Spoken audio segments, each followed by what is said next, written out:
So, Carl, you want to get started? Yeah, let's get started. And apologies again for the delay, but we'll go as quickly through kind of the introduction here as possible.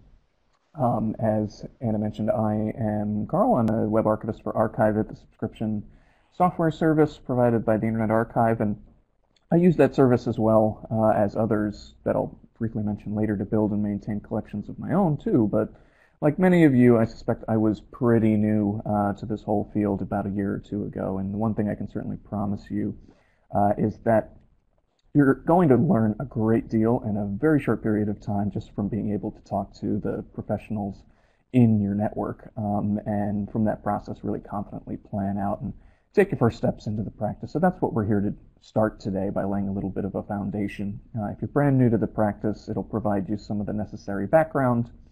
And if you're a little bit more familiar, then some of the lessons here might be a bit remedial, but they put us on a common footing for the material to come in this series. So we can start, for instance, by just defining what it is that we're here to learn about and bring back to our programs and institutions. Web archiving is a lot of things and means different things to different people practically based on their specific use cases, but we'll cover many of those possible use cases in this series. In general, though, we can say that at least that web archiving is this process of collecting, preserving, and enabling access to web-native materials. Managing, facilitating access, that is, to all the potential kinds of materials that our patrons and institutions need that happen to be created in the form of things like websites, blog posts, social media feeds, and more like that. Next slide, please.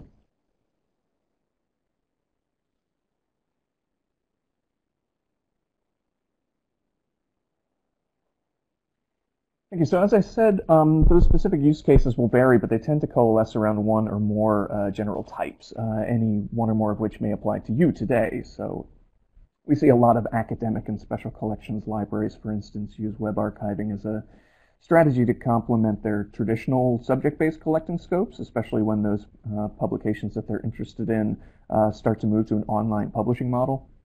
And NYARC, which you'll hear about more in a moment, is a pretty useful example of this. Stewards of government or professional organization or other similarly large and wide institutional records, however, though, find this to be a pretty useful way to meet their requirements to document their institution's histories and preserve their records. They might have actual records retention policies. This is something that the Library of Congress and the Government Publishing Office, for instance, do at the level of federal agencies, but state and local actors are increasingly getting involved in that as well.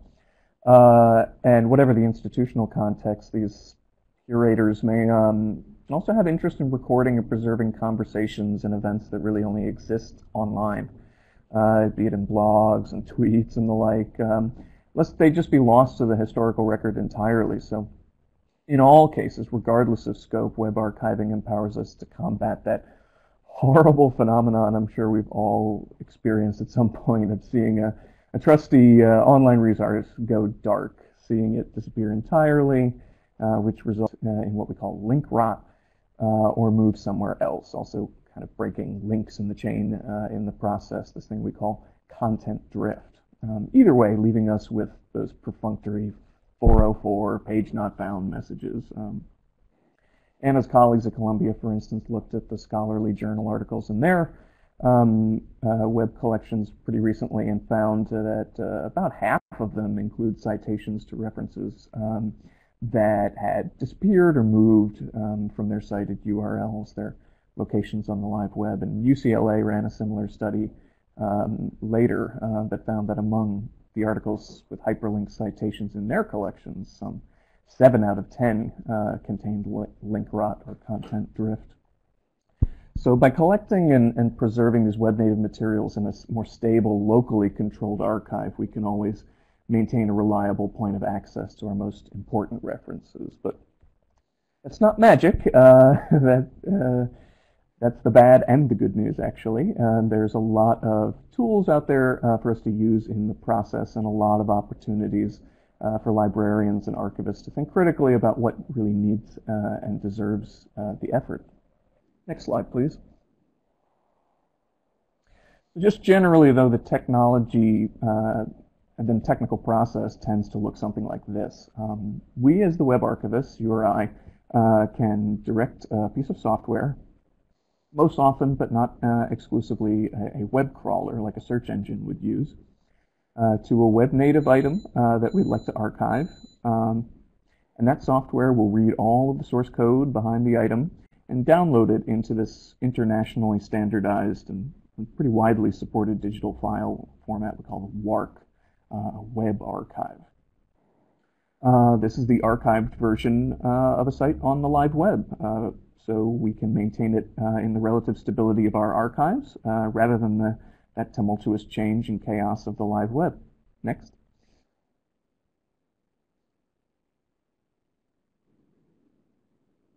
So once stored in this form, we can pick from a menu of possible replay technologies to open them back up and view them anytime online or off as they appeared at the very time that they were archived. So just like you may use Adobe Reader to open a PDF or Word to open a doc file. Work files likewise have software that know how to read and interpret their contents such that they can be represented to a human user. Next, please. The most famous of these replay technologies is probably the Wayback Machine, which was built and which we maintain and continue to enrich over here at the Internet Archive. If you came in knowing only one thing about web archiving, it might have been this. You can see it for yourself anytime at this URL, archive.org/web. Been there since 1996, the time at which the Internet Archive began to collect its contents through globally spanning crawls of the World Wide Web. And as you can see, it now provides access to over 450 billion unique items from web history in over 40 languages. And we add something in the order of 1 billion new items, that's every newly archived URL, every week. And you can find some very interesting stuff in there. Next slide, please.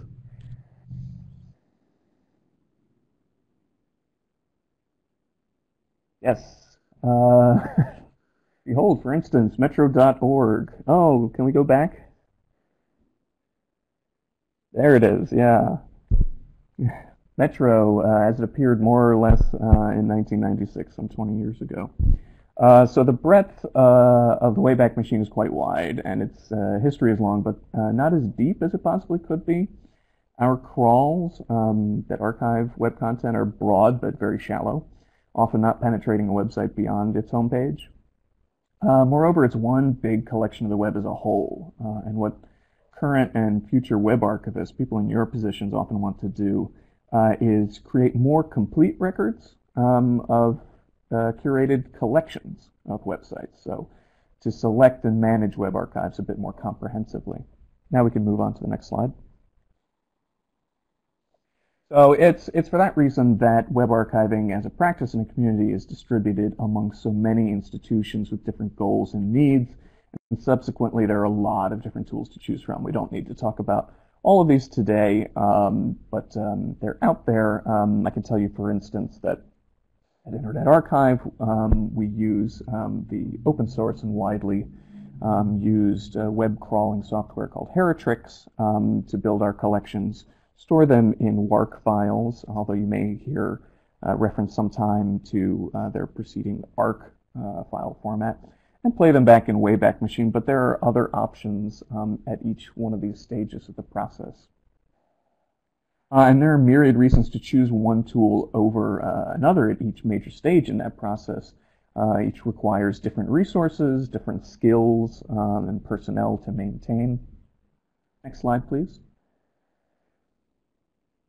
This is the principal reason that we also have complete sort of end-to-end services like mine and others that bundle tools together with a single software interface.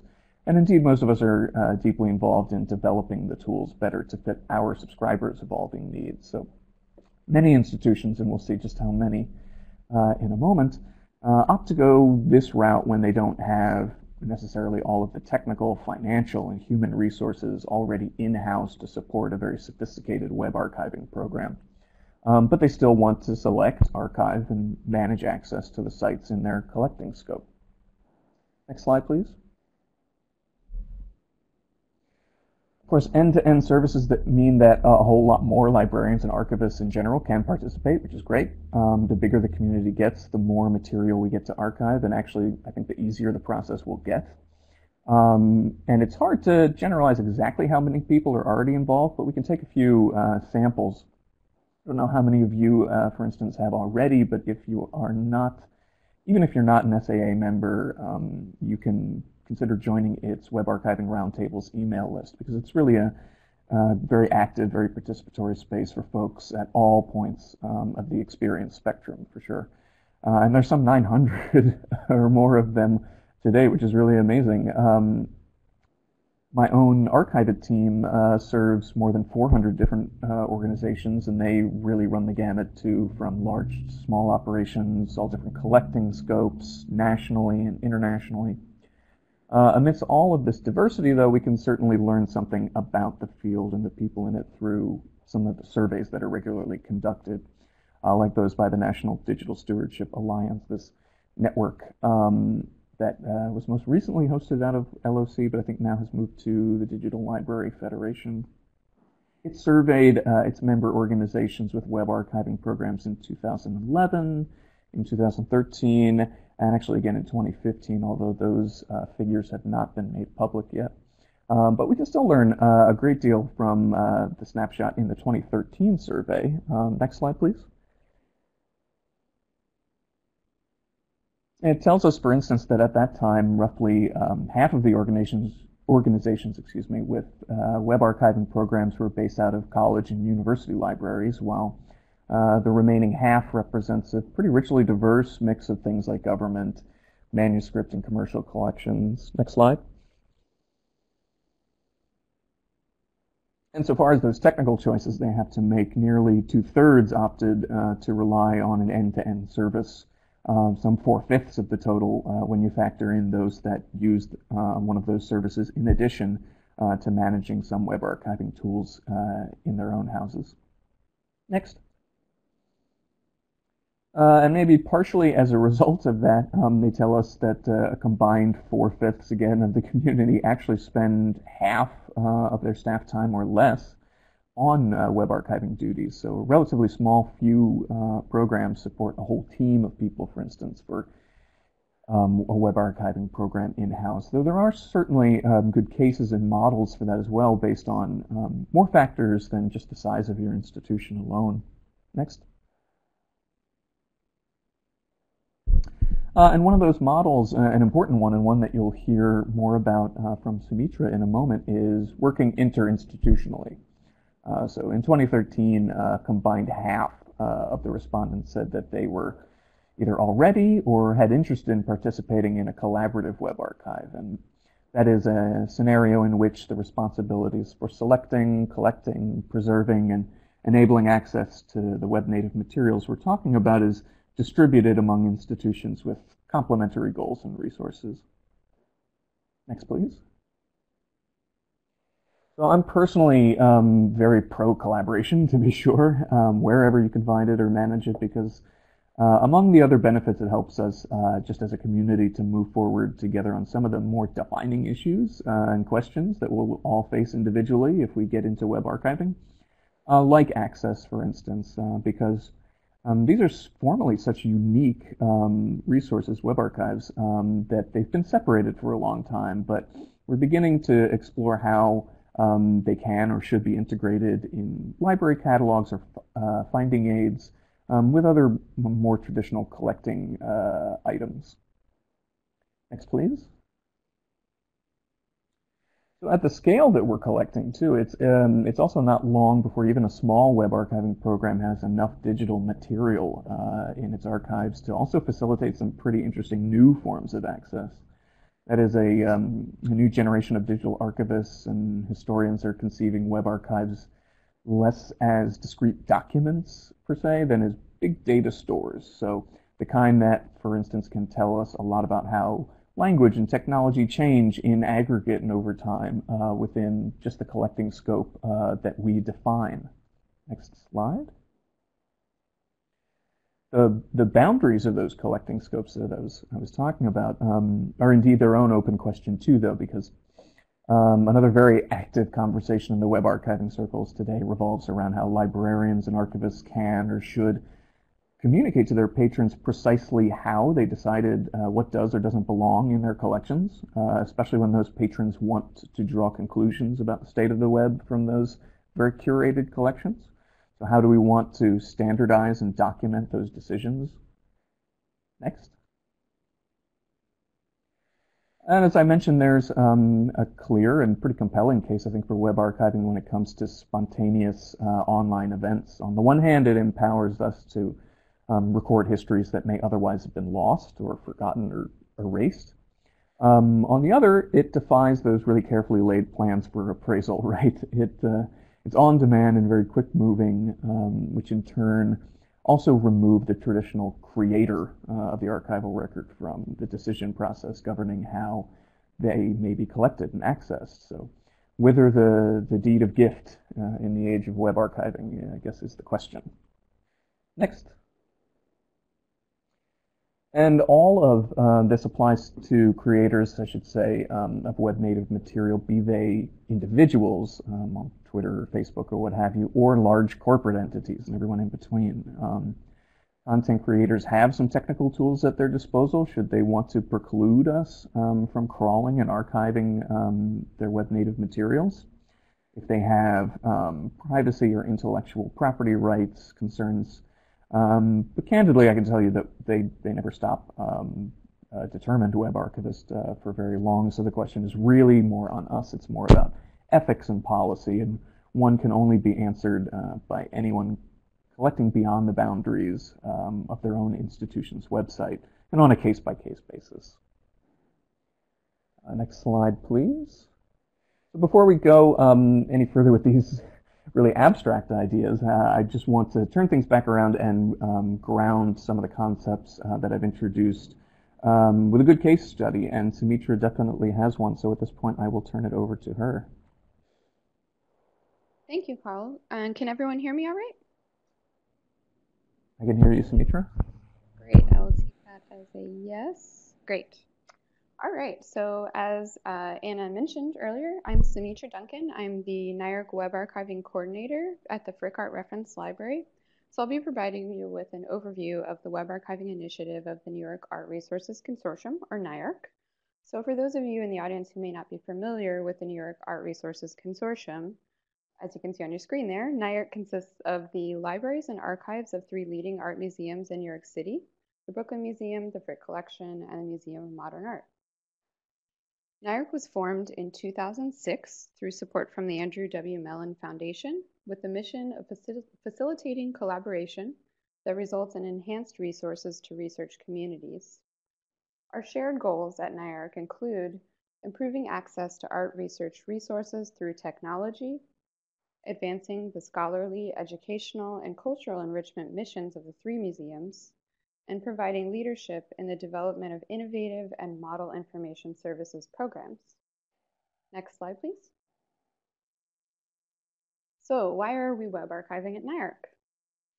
Carl has already given you many reasons, but from our perspective, given the rapid pace at which websites and their embedded pages or files are updated, transformed, redirected, or they simply cease to exist, we felt it critical that we start exploring solutions for collecting and preserving born digital art resources that are significant to art historical scholarship. An estimated 80% of the material online disappears or changes each year, making preservation a significant challenge for dynamic and ephemeral information sources. We knew we were well positioned to leverage our existing consortial resources in a collaborative way to be nimble in the emerging and challenging territory of web archiving. As we identified that publication methods for art research materials, and that's materials such as auction catalogs and catalog raisonné, were shifting from analog to digital formats, NYARC began working incrementally about 6 years ago to address the inherent challenges of this digital transition. Next slide, please. In 2010, NYARC began to explore the efficacy of implementing a consortial web archiving program with a pilot study, which was done at the Frick Art Reference Library. This pilot sought to evaluate the usefulness of the Archivit service in capturing specifically auction sale information online. So while the pilot study demonstrated the many complexities of capturing certain types of web content, it identified web archiving as a means of addressing the capture of ephemeral web resources that were significant to art history. It was clear to us that establishing a sustainable program of web archiving for the NYARC libraries would require a more focused investigation about publishing trends and perceived technical and organizational challenges for building and preserving a web archive collection. Thus, in 2012, NYARC was awarded a one-year grant from the Andrew W. Mellon Foundation, and this exploratory grant allowed for research on publishing trends, input from our researchers on their current use and future needs for web-based materials, engaged legal advice to help develop intellectual property and fair use guidelines, investigate web archiving technologies, and evaluate existing institutional systems at NYARC as well as our workflows. By addressing the stability of art and art history materials that were exclusively available online, NYARC identified those basic risks, discovered the top vendor partners available at the time, and determined the best available way in which to capture, preserve, and make accessible those resources considered of the highest priority to our institutions. The outcomes from the 2012 study indicated that while the tipping point from print to digital is still somewhat on the horizon, our libraries needed to take action or risk developing significant gaps in the art historical record. In late 2013, NYARC received a two-year grant, again from the Andrew W. Mellon Foundation, in support of implementing our consortial web archiving program. The implementation grant allowed the NYARC libraries to actively expand our web archive collection activities and develop workflows for administering that collection. This has become highly critical for our consortium, and at this point we're now archiving over 250 websites across 10 collections. Next slide, please. Similar to other existing web archiving initiatives, NYARC's life cycle for our web archiving program begins with collection development and curation and administration, and it spans through harvesting and quality assurance to preservation, long-term storage, and description and access. NYARC is primarily utilizing the Archivit subscription service to build and manage our web archive collections. Next slide, please. Over the past year, NYARC has developed a collaborative collection development policy for websites, and we now have a consortial workflow in place for our program. Websites of scholarly value are selected and nominated for inclusion in the consortium's 10 curated Archivit collections, each of which is aligned with the collecting objectives and the strengths of the 3 NYARC libraries. Due to this rapid pace of change in the content, functionality, and features of websites, our collection development policy is reviewed and revised accordingly on a periodic basis. We have designated staff selectors at each of the NYARC libraries who nominate websites for inclusion in our web archives via an online Google form. Our selectors are also able to make note of content within nominated websites that perhaps warrant item-level cataloging in order to create greater access to specific PDFs or ephemeral files within a site, such as press releases, exhibition pamphlets, brochures, or auction catalogs. Additional staff and registered library patrons of the NYARC institutions, as well as the public, may also recommend websites in the fields of their expertise for inclusion in our collections. All these submissions are received from the public or these registered library patrons, and we review them for final approval. And then prior to archiving a website, NYARC's web archiving staff will contact the owner of a site to seek their permission to include their content in the consortium's web archive collections. And our interest is really not in building hidden collections, thus we are proactively working within the consortium and with the greater community to create and promote public access to these resources. NYARC is creating bibliographic records for all sites being archived, and these are available via Arcade, which is our collective OPAC, and through WorldCat. As part of our recent implementation grant, we are additionally promoting access to our Archivit collections through a new discovery layer tool, which is called NYARC Discovery. Our implementation of this tool, which is based on the Primo product, allows researchers to search the full text of our web archive collections in concert with all of NYARC's other holdings. All of this is done within one search interface, and this is the first implementation of its kind to unite archive search results in this way. Next slide, please. Presently, NYARC is harvesting websites across 10 collections, as I mentioned, and those are art resources. Those are art historical scholarship sites that were once dominant in print, and they have shifted online. Next slide. We're also archiving artist websites that align with the collections of the 3 museums. Next slide. We are archiving auction house websites and their embedded catalogs. Next. Catalog raisonné, such as the example you see here, which is the Born Digital Osamu Noguchi catalog raisonné. This is the first catalog raisonné that we began archiving. We are additionally focused on archiving our own institutional websites and the consortium's web presence. So this includes the sites of MoMA, the Frick, and the Brooklyn Museum. Next slide. Next slide, please. So we are additionally archiving our institutional blogs, NYARC.org, and the website of MoMA PS1. Next slide. We are archiving a great number of New York City gallery and art dealer websites. Next. As well as archiving sites devoted to scholarship for the restitution of lost or looted art. Next slide, please. The role of the curator in web archiving is key in our view, as it's significant that we are able to retain all of the elements of Born Digital resources for our collections, inclusive of the behavior and functionality, the visual appearance, and embedded content of a website. That hasn't been the easiest to tackle. We had a lot to learn, but we've developed quality assurance practices for the consortium, which have improved our web captures. For instance, here are 2 snapshots of archival web captures. The one on the left is the result of a regular crawl done of the Museum of Modern Art's homepage, and that was done by the automated Heritrix crawler that the Internet Archive uses. And then the one on the right is from a crawl that we conducted at NYARC from the same time frame of the same homepage, but we targeted our capture and then assured it for quality through our reviews of our archive websites. So from this one static image, you can get a clear sense of the difference in quality that's achievable between the 2 approaches, that of the curator and that of an automated crawler. Next slide, please. So we knew going into the implementation grant that we faced many challenges, among them scale, rapidly evolving and new web technologies, cost and limitations of currently available infrastructure or tools, and permissions considerations for intellectual property. Scale is perhaps the greatest challenge, but the requirements of web archiving are also very time-intensive, they're more complex, and require more decision-making than we're accustomed to with collecting print materials. Web archiving as a collection development activity requires much more of an investment than shifting a print acquisitions budget over to a digital acquisitions budget.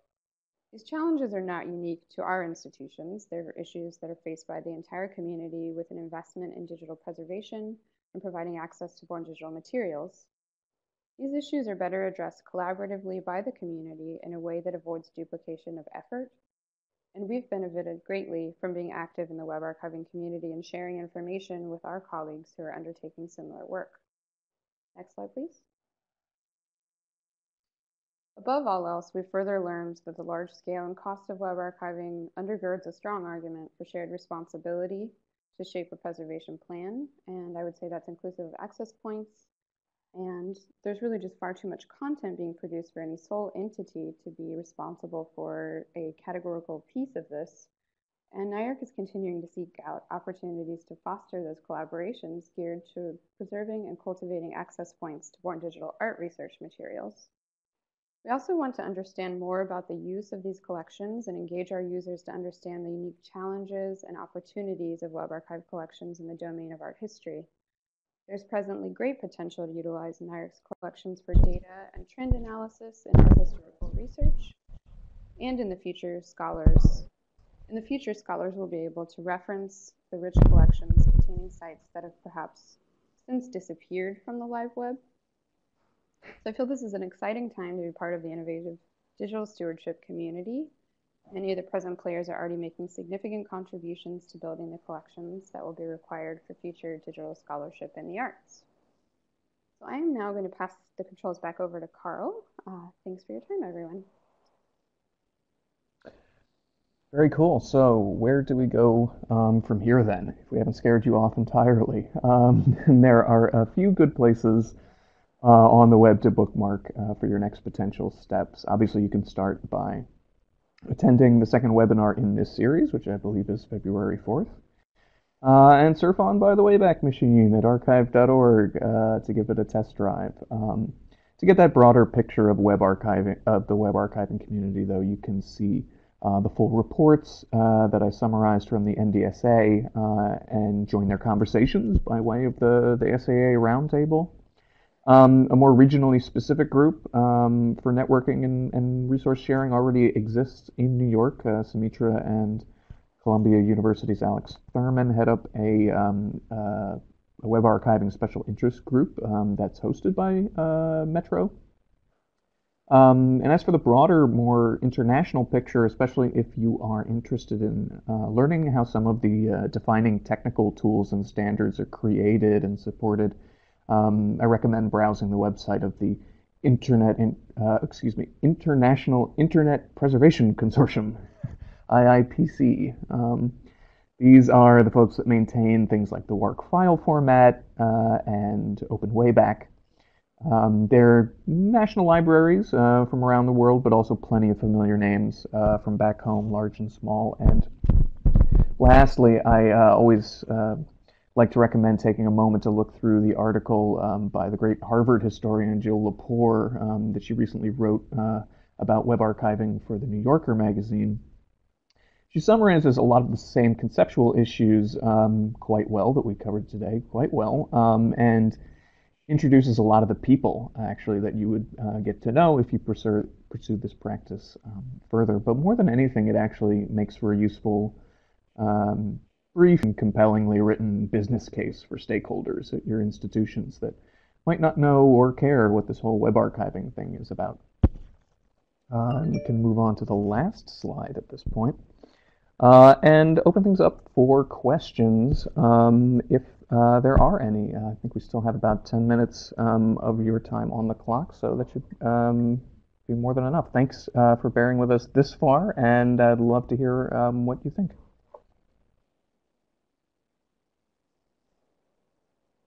Thank you so much, Sumitra and Carl. This is Anna Perici again. A couple of questions came up through the chat box, and I'd like to share those with you.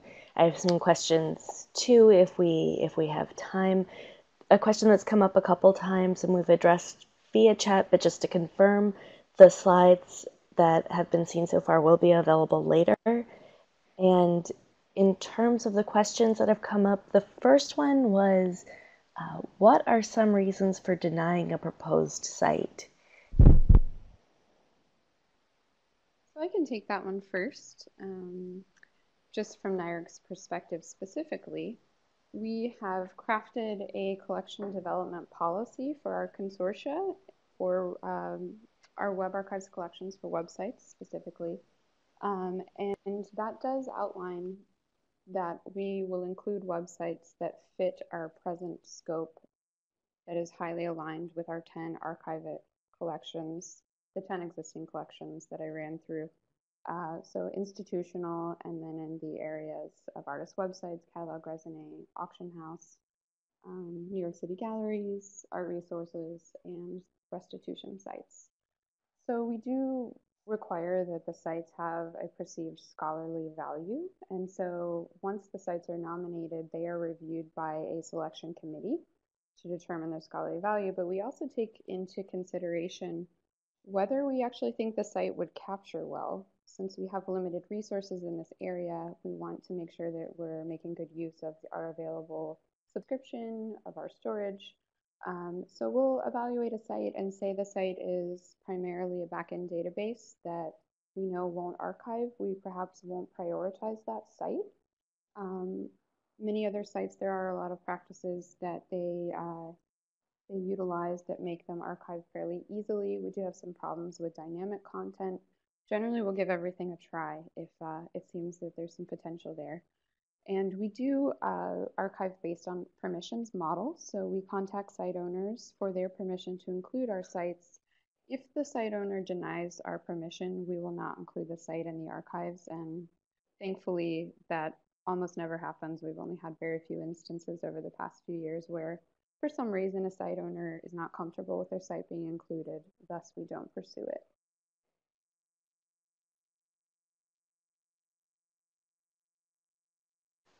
Carl, is there anything you'd like to add? Well, Sumitra did bring up the subject of archivability that I just wanted to expand on a tiny bit further. This is something we didn't get to talk about in depth today, but suffice it to say that web design and web archiving is kind of an arms race.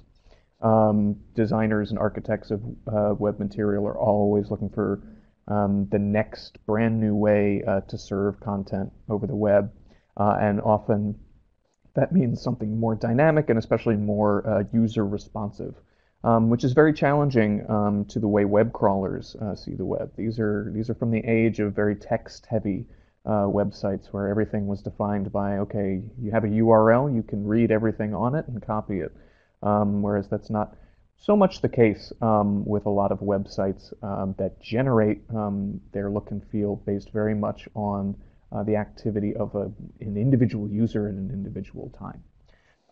That used to be more challenging than it is now. We're always making progress, and indeed, we're largely, I think, as a community, beginning to move away from the crawler-only approach to web archiving. And Archive It, for instance, we don't use Heritrix exclusively to create our collections.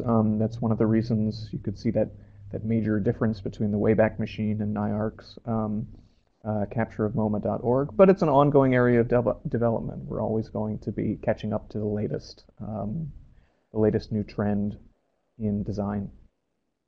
So something to be cognizant of. Excellent. A related question came in about what makes a website quote unquote archivable, and I wanted to give a quick plug to the resources at Columbia and Stanford on making archivable websites.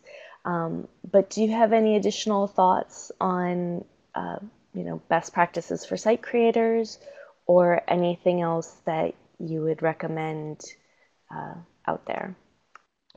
Yeah, the guidelines that you mentioned from Stanford and Columbia are great and very succinct places to start. I'd say they include some good guidance like basic accessibility, good practice for web design, excuse me, and things like providing a sitemap, which is always a very useful way for us to archive a website if we get blocked by something on the front end. At a more basic level, it includes reminders about things like robots files.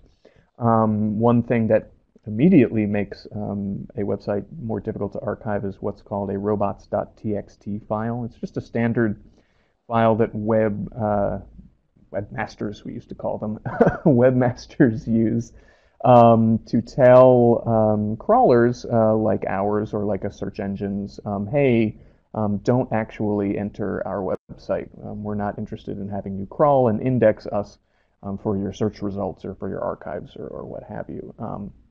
So it has a tip there for you can either get around that block by making a special rule in the file that says, archiving crawlers are okay, or you can get around it entirely. But that's kind of the most basic thing that makes a website not archivable. Other than that, we're talking about these more user-responsive elements that make things a little bit harder to predict.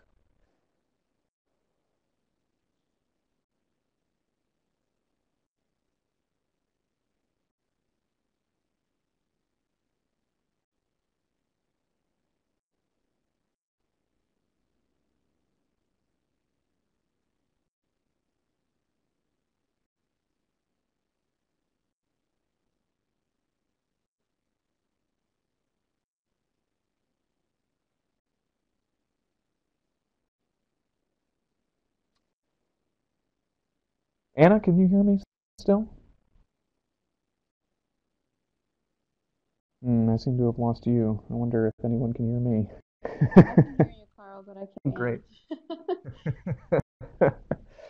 Oh, we need to get Anna a new microphone. Okay, but I'm going to assume that means that yes. Okay, sounds good. People can hear me, and I will take on that question about CMS. I know, Sumitra, you have seen this as well. Content management systems like Drupal, for instance. WordPress is actually becoming another one, and people are using standard website building platforms like Wix and Squarespace, all of these things that kind of manage your web content on more of an IT level and serve it up into standard forms. Were, again, one of those things that were initially quite challenging for us to archive, and I think we've largely conquered. Can't make a promise about every single deployment of a CMS, but we, for instance, at Archive It, have come up with some special rules for our crawler to follow that allows it to reliably take on Drupal, for instance, and WordPress and things like that. But yeah, anything with that is generated by a database at the back end can be difficult to predict. So it needs a little special attention, and that's where the resources and the personnel for things like quality assurance are so vital.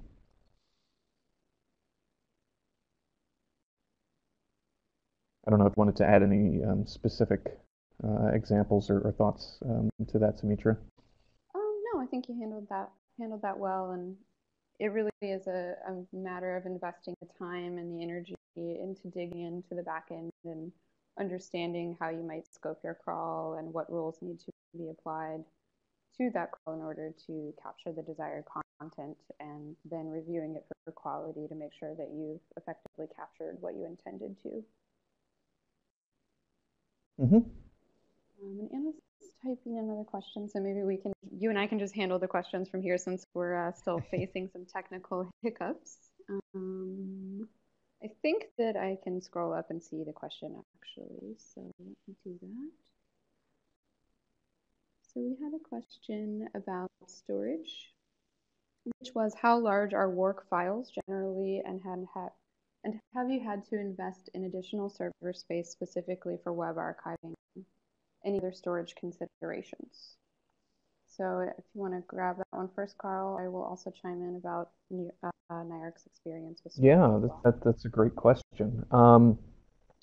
WARC files, I believe, don't quote me on this, can be as large as you want to make them, but the different software that you might use in the process, like a web crawler or a whole end-to-end service suite around that, they tend to make decisions about how large each WARC file will be for themselves.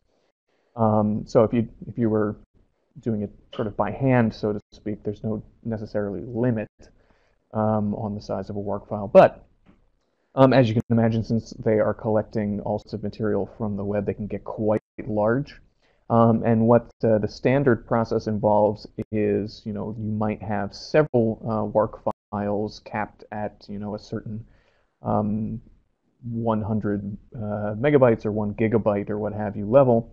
A couple of them for the duration of a single crawl. So even a very large website, for instance, might exist in its archived coded form across a couple of WARC files. And the code inside those files in this file format are such that they can speak to one another and they can kind of open and operate collaboratively, dynamically. So you don't have to navigate amongst the different ones to get what you're looking for. That's how our replay technologies work. Now, as for where they are stored, anyone who wants to run Heritrix or a web crawler locally can, download WARCs right onto their laptops if they want to. As I said, that can get quite large. At the Internet Archive, we store our WARCs and those of all of our Archive It partners in a repository that is based on the LOCKSS model, the lots of copies, keep stuff safe model, so that for preservation and protection's sake, we have primary and backup copies, geographically distributed, very secure. And, you know, at our scale, it's getting on the level of petabytes right now of data. Beyond, you know, gigabytes and terabytes, you have petabytes. So one thing that we do offer in that kind of lots of copies model of thinking about storage and preservation is the ability for our partners to also create local copies of their archives if they're happy that we have, you know, 3 distributed copies on different media of their files, and I think that's good enough to store and preserve. That's great, but if they'd like another added level of insurance, they can take that as well, and I think, Sumitra, you can speak to that. I can. What we've decided to do at NYARC, which we actually implemented this past summer, was a cloud-based backup to the DuraCloud service, which is offered by DuraSpace. And thankfully, that's something that is well integrated with Archive-It. Thus, through our Archive-It administration, we are able to sync our collections to our account with DuraCloud, and they are automatically backed up on a regular basis. So it's just sort of an added step for additional storage to ensure that we have our files in a place where we're able to download them, we're able to access them, and that is in addition to what's offered by the Internet Archive. So we can feel relatively sure that our files are safe. Within DuraCloud, they are backed up in Amazon S3 and Glacier. And I know that those files are checked for security and for integrity over time. So that's something that we feel a bit better about. And partners also have the option to download their works and store them locally, which is not something that we've done yet, but we are investigating our options just to look to the future in terms of our long-term preservation needs and what we'll be doing with our institutional archived websites as well.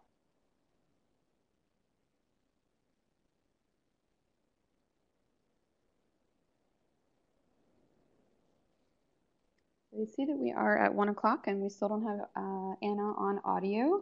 I just wanted to take the opportunity to thank everyone for joining us today, as well as for bearing with us through our technical issues as we got started.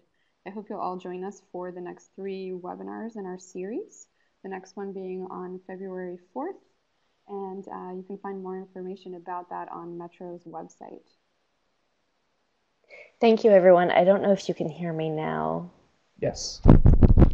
Okay, just in time for the end. I apologize. But yes, we can send out a link also to the other upcoming webinars, which I think was a question that just came in via chat. But yes, thank you all so much for your participation, and Sumitra and Carl especially for your excellent presentations.